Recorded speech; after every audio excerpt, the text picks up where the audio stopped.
Hello guys and welcome back to the channel. So, lovely day here in the UK. So we decided to bring out a video on 3 different ways that we can better using the heavy bag. Okay, I've seen a lot of videos recently of a lot of people using the heavy bags at home and they haven't really got a clue on how to use it properly or how we can get the most benefit out of our heavy bag as possible. So take a look at this video, and if you like it, please make sure to like, comment, share and subscribe, and let's roll it to the tape.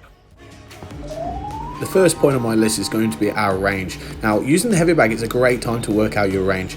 Now, if you can touch the heavy bag and you're standing in front of it, chances are your opponent can touch you. So what you need to do, you need to take a step back so you're just outside of your punching range. This way you can step in on each and every shot that you throw and then quickly get straight back out of range again so that you can't get hit.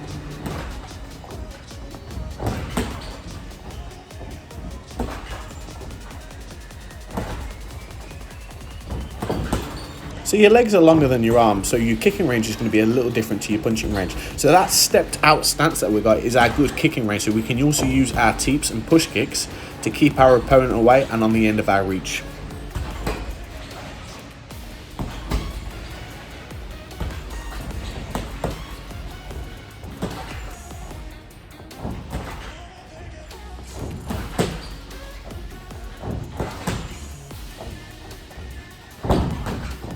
So on the other end of the scale, when we get nice and close to the bag, as if we're inside fighting, our hands need to stay very high just in case we take any hits while we're on the inside. We can hit more body shots because we're closer to our target, as well as hitting knees and elbows from the inside position.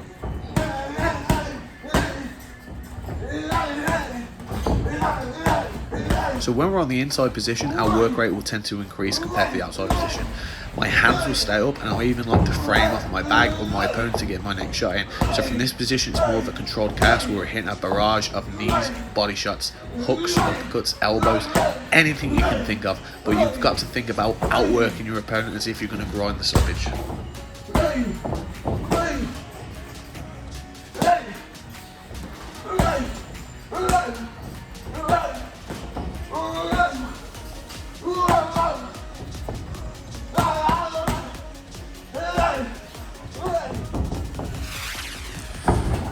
So the next point I want to make is being able to move around the bag. Now, the bag is a stationary target.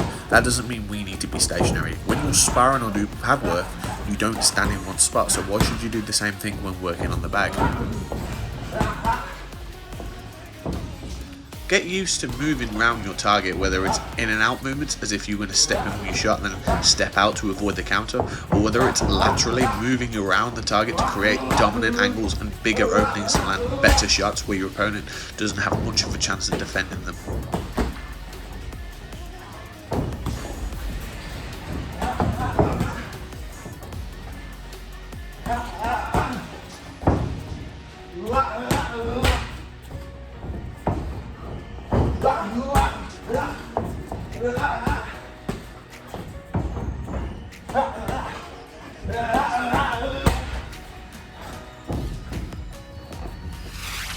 So just like pad work, just like sparring, you wouldn't just hit single shots at a time. So why do the same thing when you're on the bag? When you're on the bag, I need you to visualize your target and what combinations you want to hit. So whether it might be 2 punches at a time, it might be 3 punches at a time. It may be using some footwork to create a dominant angle and then being able to land a killer combo. This is also a good chance to be creative and try and find different openings for our different combinations, whether it's switching our stance, playing about with new techniques in our combinations, or just perfecting some of the old ones. Take the time to perfect your combinations and your different techniques at a slower rate. The bag isn't going to go anywhere. It's fixated into the ceiling and you have all the time in the world to work on what you need to work. When you get more comfortable with the combinations and techniques, you can increase the pace and the speed and the volume of whatever you do at your own rate. So I'm a pretty tall guy for the weight class that I fight at, so a lot of the techniques I use are very long techniques. I use a lot of teeps, I use a lot of jabs and a lot of crosses, and I'll do that a lot on my bag work. But then I'll also have some preset combinations that I do for when I get on the inside, I want to rip through the middle. And I'll also use new techniques that I've been working on in isolation, like my spinning back kick, my question mark kick, things I wouldn't necessarily incorporate into my sparring or pad work just yet until I've got used to working with them on the bag. Another thing that I like to do on the bag, especially for my combinations, is to finish a combination on a leg kick. The reason why I like to finish a combination on the leg kick, because normally when I land a leg kick pretty well, it means I'm pretty solidly out of range, which means I'm ready to reset my position and start again.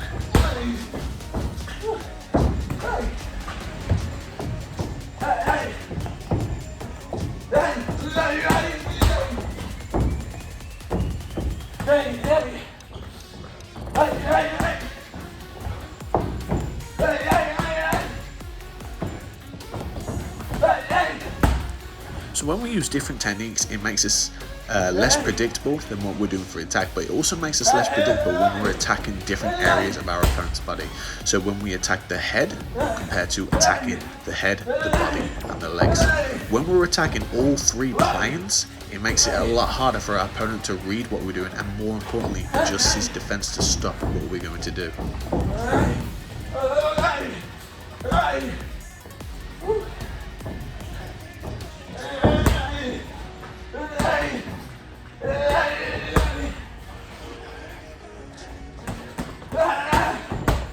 So those were the 3 ways that we got better at using the heavy bag. So remember, number 1 was using our range. Now it's important to understand which range we're in when we're fighting. So whether we're fighting at our longer range right at the end of our punches, or we're nice and close, going to be using our hooks, elbows, knees, etc. Number 2 was our motion and angles again. So we're moving around the bag, using our footwork, taking out advantageous angles so that we can strike.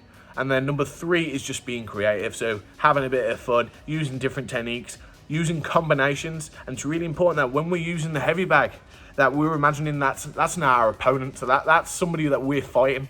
He might not have arms or legs, but it's somebody that we want to fight.